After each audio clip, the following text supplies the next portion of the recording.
At this moment, the eyes of the whole world are fixed on Iran. But today, a much greater and more profound event is quietly unfolding. While the public is absorbed in following Tehran, the Islamic Revolutionary Guard Corps, the blockades, and the nuclear negotiation efforts, I have spent the past 2 days dissecting a country that has not suffered a single bomb, has not fired a single shot in this entire conflict, yet is absorbing a fatal strategic blow. That country is China. After synthesizing information from all angles, from diplomatic analyses, Bloomberg's reports, the Hudson Institute's strategic assessment, the economic breakdown from the Jerusalem Post, to the timeline of the Hormuz Strait crisis, what I realized is a picture of a silent empire built over a decade, collapsing right before our eyes. Welcome to Logan Bennett.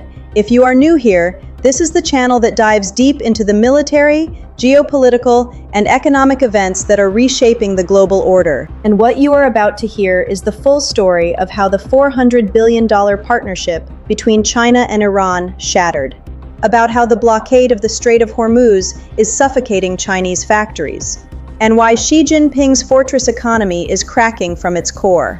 Hit the subscribe button right now, because what is happening to Beijing right now is the most underreported aspect of the Iran war, and you need to fully grasp the scale of its strategic devastation. Xi Jinping built a global power structure revolving around Iran and the United States, without dropping a single bomb on Chinese territory, has just pulverized that entire structure. Let's start from the root of the problem. To understand what Beijing is facing, you need to know what they have created in Iran over the past 10 years. The 2021 China-Iran Comprehensive Strategic Partnership, valued at $400 billion, was designed to monopolize Tehran's energy and infrastructure for 25 years. Iran was framed as an irreplaceable land bridge for the China, Central Asia, West Asia Economic Corridor, serving as the absolute backbone for Xi's Belt and Road Initiative westward expansion efforts. In reality, what did that mean? Chinese corporations ruthlessly exploited Iran's mineral resources. CNPC took over the South Pars gas field. Huawei dominated the construction of the telecommunications network. The Chabahar and Jask ports, built with Beijing's capital, were planned as exclusive oil export routes heading straight to China without passing through the Strait of Hormuz. Alongside this, an Iranian shadow fleet, specializing in transporting cheap crude oil directly to Chinese refineries, became one of the most important underground energy pipelines in the world. China collected about 90% of Iran's oil exports, tossing a massive financial lifeline to this heavily sanctioned regime. But when US and Israeli airstrikes began raining down on Iran starting February 28, 2026, Beijing showed an astonishing indifference toward defending Tehran, aside from offering empty words of criticism. This detail carries immense weight. China signed a $400 billion partnership, but when Iran needed a practical action the most from its great friend, all they received was a press release. This exposes the true nature of what Beijing called a partnership. It was not a strategic alliance, but merely a resource exploitation agreement cloaked in friendship. When the supply chain broke, the friendship evaporated with it. China's Middle Eastern architecture has taken a fatal hit. The chaos in Tehran turns a strategic asset into a massive investment black hole. Billions of dollars committed to telecommunications and transportation networks now risk becoming toxic assets. And this is where the Hormuz blockade shifts from Iran's tragedy into China's nightmare. The Chinese Foreign Ministry loudly called the US blockade of Iranian ports a dangerous and irresponsible act. The spokesperson declared that Beijing would make efforts to help restore peace. Efforts? Is that it? While 34 cargo ships were turned back by US destroyers, while oil tankers bound for China were intercepted, and while Iran's cheap oil pipeline completely dried up, the only thing Beijing offered was empty efforts. Iran's shadow oil fleet was designed precisely for this cat-and-mouse game, utilizing false flags, spoofed transponders, and ship-to-ship transfers right off the coast of Malaysia. China's customs data records imports from Iran as a flat zero since 2022. Yet, their crude oil imports from Malaysia in 2024 reached 1.3 million barrels per day, double the entire production output of this Southeast Asian nation. Read that number carefully. 1.3 million barrels per day labeled as Malaysian, but actually Iranian oil. That is the scale of the secret energy bridge Beijing built and relied upon.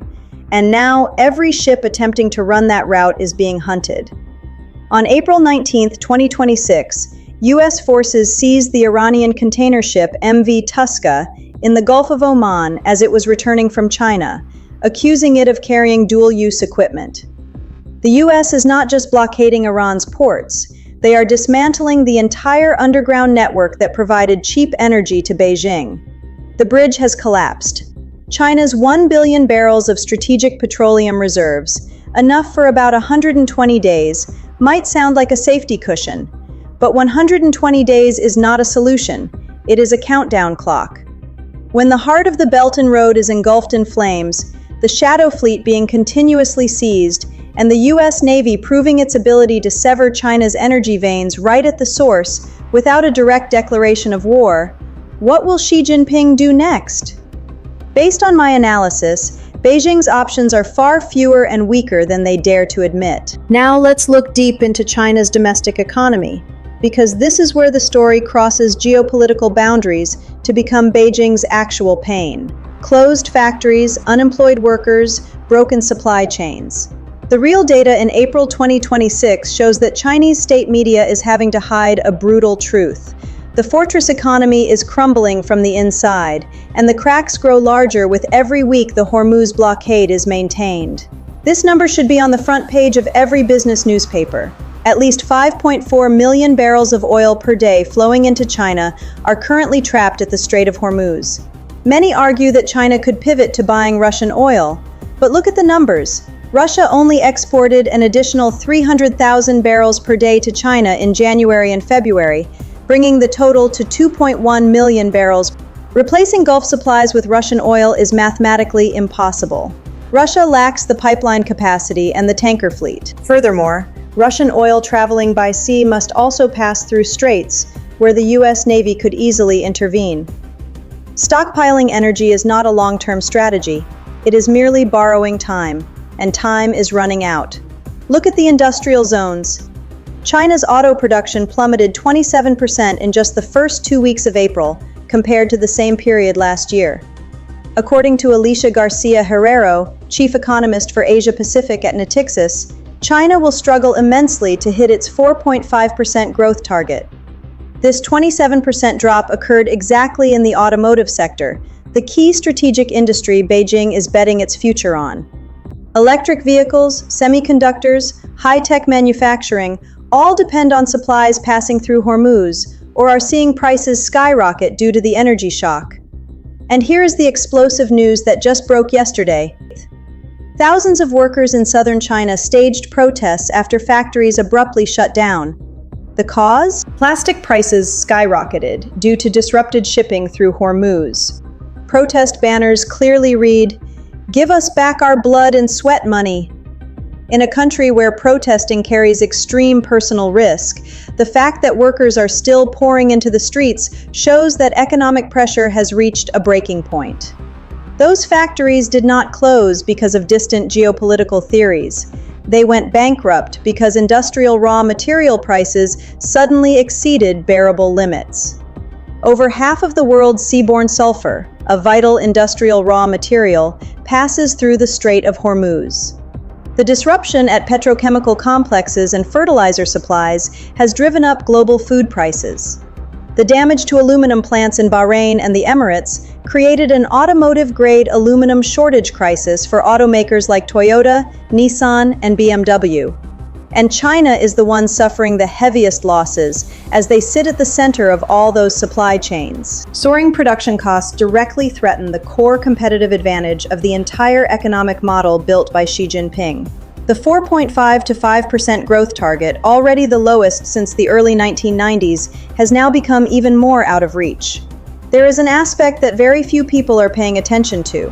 In April 2026, the U.S. directly sanctioned one of China's largest independent refineries, the Dalian Hanghi Petrochemical Refinery, for the crime of processing Iranian crude oil. This is no longer a warning, this is Washington slapping Beijing right in the face, We know exactly where you are refining Iranian oil. We know exactly how your shadow fleet operates, and we are ready to reach into your industrial system to apply pressure. And how did Beijing react? They merely repeated the chorus of calling for efforts to restore peace. Now let's look at the Belt and Road Initiative through a new lens. The deepest strategic consequence of the Iran war is the collapse of the foundational assumptions that make up the Belt and Road Initiative. It proves that massive infrastructure investments can completely evaporate in the face of military escalation. China has poured over $269 billion into the Middle East since 2005. Their implicit promise to participating countries was, China is a stable, reliable partner that brings economic development without the Western-style political strings attached. But when Iran, the flagship partner, the crown jewel of the BRI, had its leadership decapitated on February 28th, Beijing stood by with folded arms.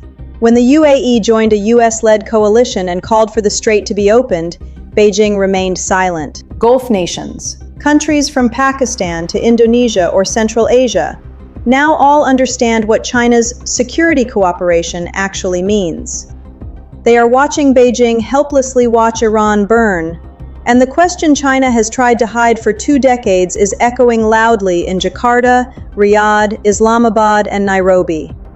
Is China truly an ally, or just a scavenger of cheap resources? The architecture of trust keeping the entire Belt and Road alive is crumbling, and its consequences will last for decades. Finally, we arrive at Beijing's ultimate fear. It is not the current economic pain. Inventory can be used up gradually. Alternative supplies can be bought at higher prices. What China cannot swallow is the lesson the United States just taught the whole world through the Strait of Hormuz. That lesson is not meant for Iran. It is meant for China.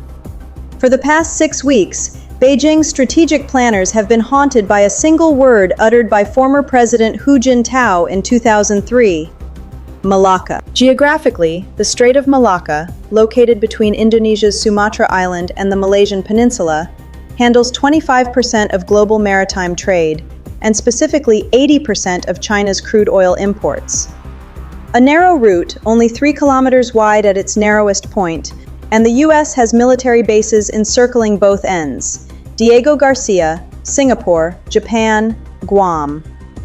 The entire structure of US naval power in Asia is designed to control this choke point. The Hormuz crisis has shown how easily choke points can be militarized. The same logic will be applied to Malacca, but its consequences would strike straight at the heart of Asian economies. Washington just demonstrated the reality that it has the ability to close down a strategic strait, targeting one of the most militarized regimes in the world, while maintaining global trade flows for all other countries, keeping oil prices in check for its allies, and completely maintaining plausible deniability of targeting any specific nation. This is the cleanest and most precise economic weapon in modern history, and Beijing just had to sit in the VIP seat to watch that entire performance. Even a Chinese scholar in the South China Morning Post had to admit that the US is focusing on a global maritime blockade strategy to suffocate Beijing's development, considering this an unchangeable reality. The Iran war was a live fire test, proving the exact mechanism to strangle China if Taiwan tensions spin out of control. Furthermore, the fact that Indonesia's finance minister hinted at the idea of taxing ships passing through the Strait of Malacca, a move straight out of Iran's playbook, sent a shockwave through marine insurance markets. The strategic focus has shifted from the Strait of Hormuz to the Strait of Malacca. As the Hudson Institute observed, Washington won in Hormuz. Now the chessboard is shifting east.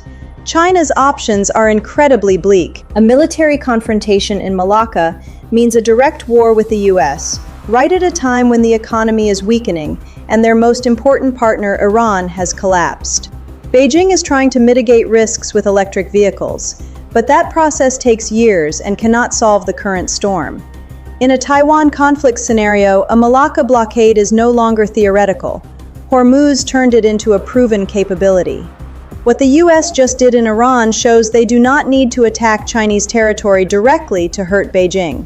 They only need to control the choke points. And currently, the US holds every single vital choke point of China. A fortress with exposed supply lines is not a fortress. It is a siege waiting to happen. In summary, the most important lesson is that Beijing is facing a decision tree where every branch leads to disaster.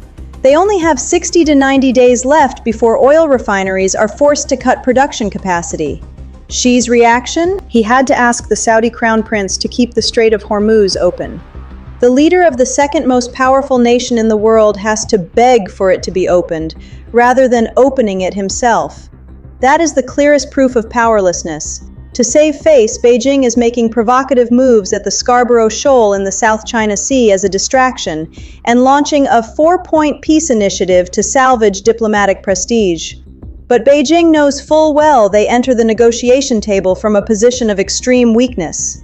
The fortress economy is cracked, the Iran bridge has collapsed, the shadow fleet is being hunted, and the US just proved they can cut off China's cheapest energy source without firing a single bullet, without declaring war, and without even mentioning China's name. China will not completely collapse because of this crisis. Goldman Sachs still forecasts a 4.8% growth rate.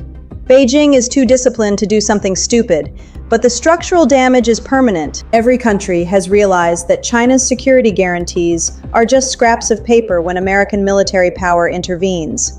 For Xi Jinping, this is the moment the illusion of an invulnerable fortress economy violently collides with a harsh reality. They are just a massive economy with the most vulnerable supply chains, facing an adversary who knows their every single weakness. That is the truth behind the Hormuz crisis. Do not forget to subscribe to the Logan Bennett channel right now. We will continuously track the developments of China's strategic weakening, the Malacca dilemma, and whether Beijing's economy can hold up in the next 60 to 90 days. Hit the notification bell to be the first to know the truth. What do you think about this? Is China exposing too many weaknesses compared to their outward appearance? Leave your thoughts in the comments section.